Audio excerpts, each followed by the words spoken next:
नमस्कार दोस्तों, आप क्राइम तक देख रहे हैं। आज बात करते हैं जस्टिस यशवंत वर्मा की। आप सोच रहे होंगे कि आखिर अचानक जस्टिस यशवंत वर्मा का मामला कैसे प्रकाश में आ गया।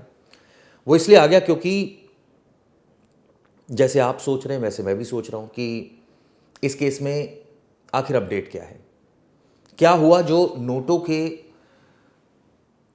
बंडल मिले थे, बोरियों के अंदर जले हुए नोट मिले थे, उनका क्या हुआ, किसने सीज किया उसको।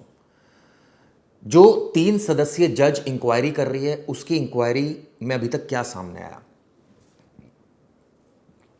आपको बता दूं, दिल्ली पुलिस कमिश्नर संजय अरोड़ा साहब को भी बुलाया था इंक्वायरी कमीशन ने। वहां भी उन्होंने उनसे सवाल जवाब किए गए, उन्होंने जवाब दिए, जो जो फैक्चुअल डिटेल्स थी वो बताई। लेकिन सवाल ये उठता है कि इस केस में अब आगे आने वाले दिनों में क्या होगा। हम सबको पता है कि जस्टिस वर्मा का इलाहाबाद ट्रांसफ़र कर दिया गया है और ये भी कहा गया था कि उनको तब तक काम नहीं दिया जाएगा जब तक पूरी इंक्वायरी कंप्लीट नहीं हो जाती। तो आखिर कितने दिन लगेंगे इंक्वायरी कंप्लीट होने में। मैं आपको थोड़ा सा बैकग्राउंडर बता दूं। वैसे तो सबको पता है आपको कि होली की रात को, यानी 14 मार्च की रात को 30 क्रिसेंट तुगलक रोड, जो उनका मकान है सरकारी आवास, वहाँ पर एक आउट हाउस है जहाँ पर नोटों की बोरियां मिली थी, जले हुए नोट मिले थे क्योंकि आग लग गई थी। वहाँ फायर डिपार्टमेंट पहुँचे थे, दिल्ली पुलिस पहुँची थी। 11:35 के आसपास ये आग लगी थी रात में। इसके बाद फिर दिल्ली पुलिस की टीम पहुँची। ये सवाल उठे कि भाई सीज़ क्यों नहीं किया गया मौका। जस्टिस वर्मा ने बयान दिया कि मेरे यहाँ से तो कुछ भी नहीं, हमने तो कुछ नहीं देखा, कोई नोट नहीं देखे। फिर ये पूछा गया कि सुबह किसने वहाँ से नोटों को हटाया, तो ये कहा गया कि कुछ डेबरीज हटाई गई थी, वो भी एक कोने में पड़ी है, जो प्रमाइसेस है जस्टिस वर्मा को, उसके एक कोने में पड़ी है। तो फिर आखिर सवाल ये उठता है कि इस केस में आगे क्या हुआ। हालांकि मैं पढ़ रहा था सोशल मीडिया पर, तो अलग अलग विचार आते हैं लोगों के, अलग अलग बातें लोग लिखते हैं। कई कहते हैं ठंडे बस्ते में चला गया मामला, कई कहते हैं नहीं अभी जांच चल रही है, अभी थोड़ा वेट करना चाहिए, और कई कहते हैं कितना वेट करना चाहिए। कई कुछ कहते हैं, कई लोग कुछ कहते हैं। तो आखिर अब इस केस में आने वाले वक्त में क्या होने वाला है।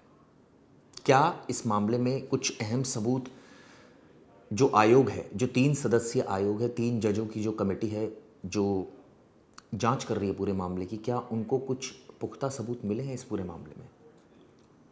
हालांकि ऑब्वियसली ये चीज़ें मीडिया में शेयर तो नहीं होती, मिले हैं या नहीं मिले हमें नहीं पता, लेकिन ये चीज़ें मीडिया में शेयर नहीं होती। लेकिन जांच जारी है। हमें इतना पता है कि जांच जारी है, और जांच के नाम पर तमाम गवाहों के बयान रिकॉर्ड हो रहे हैं, चाहे वो फायर डिपार्टमेंट के लोग हों, चाहे वो दिल्ली पुलिस के लोग हों, चाहे तुगलक रोड थाने के वो पुलिस अधिकारी हों जो सबसे पहले मौके पर पहुंचे, या फायर के वो अधिकारी जो सबसे पहले मौके पर पहुंचे, जो उस घर में मौजूद थे, यानी उनकी बेटी, उनकी मदर, उनका स्टाफ, गार्डनर, इसके अलावा सर्वेंट्स, CPWD के अधिकारी और पैरामिलिट्री फोर्सेस के अधिकारी जो वहाँ पर तैनात थी। तमाम CCTV फुटेज भी चेक किए गए पुराने। शुरुआत में जो CGI यानी चीफ जस्टिस ऑफ इंडिया है संजीव खन्ना, उन्होंने ऑर्डर किए थे इसकी इंक्वायरी करने के, और 3 क्वेश्चन उन्होंने रेज किए थे, जिसमें पहला था कि सुबह नोट किसने हटाए, ये नोट कहाँ से आए और इसका सोर्स क्या है। DK उपाध्याय जो दिल्ली हाई कोर्ट के चीफ जस्टिस हैं, उन्होंने बुलाया था जस्टिस वर्मा को, उनसे भी बातचीत हुई थी। जस्टिस वर्मा ने साफ कहा था कि उन्हें नहीं पता, और साफ साफ ये भी कह दिया था कि साजिश हो सकती है इसके पीछे,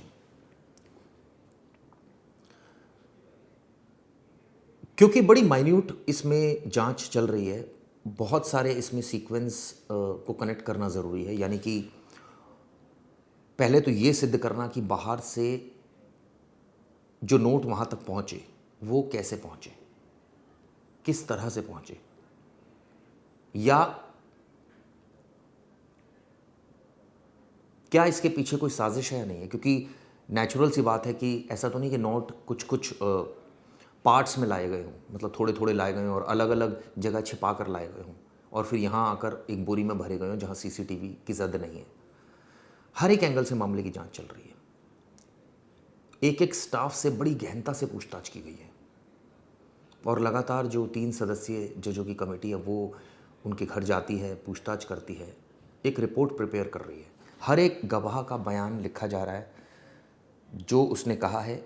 सारे जो गवाह हैं, ये देखा जा रहा है कि कॉमन क्या बात है जो सब एक बात बोल रहे हैं। यानी अगर सब एक बात बोलेंगे तो इसका मतलब वो सच है, और सब अगर अलग अलग बातें बोलेंगे इसका मतलब कॉन्ट्रडिक्शन है। तो वो जानने की कोशिश की जा रही है कि उस वक्त मौका किस तरह का था और उससे पहले क्या हालात थे। ये भी जांच की जा रही है कि इससे पहले कितने एम्प्लॉयज़ वहाँ आ जा चुके हैं काम करने, कितने लोग आ जा चुके हैं। सीसीटीवी, एक सीसीटीवी को खंगाला जा रहा है। बाकायदा एक टीम लगी हुई है जो सीसीटीवी को ही खंगाल रही है। शुरुआत में ये भी सवाल उठे कि क्या वाकई दिल्ली पुलिस को इस मामले की शुरुआत में जांच करनी चाहिए थी, नहीं करनी चाहिए टेक्निकली। इस बाबत भी कई सवाल पूछे गए। मौके पर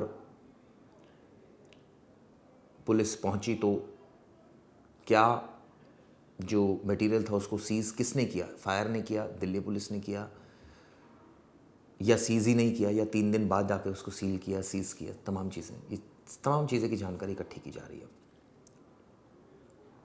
उम्मीद करते हैं इस मामले में सच सामने आएगा, क्योंकि पूरा देश ये जानना चाहता है। ये इतना बड़ा मामला था कि एक ऐसी फीलिंग सोशल मीडिया पर और ऐसे विचार ज़रूर आ रहे हैं, लोग ये लिख रहे हैं कि कहीं ठंडे बस्ते में तो नहीं चला जाएगा मामला, कहीं दबा तो नहीं दिया जाएगा मामला, कहीं दबाव में तो कोई नहीं आ जाएगा।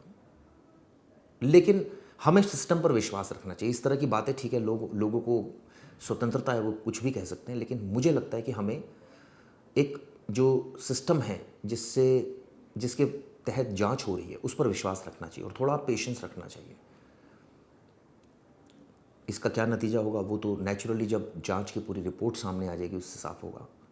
लेकिन तब तक हमें ये नहीं कहना चाहिए कि कौन गलत बोल रहा है, कौन सही बोल रहा है, क्योंकि ये इतना सेंसिटिव मामला है और इतना ज़्यादा इसमें तमाम लोगों ने अपनी राय व्यक्त कर दी है कि मुझे लगता है थोड़ा सा बचना चाहिए और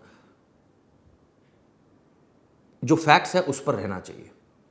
उम्मीद मैं करता हूं कि इस मामले में जो सच है वो सामने आएगा, जल्दी रिपोर्ट सामने आएगी और देश को पता चलेगा कि दरअसल वहां पर एक्चुअली हुआ क्या था।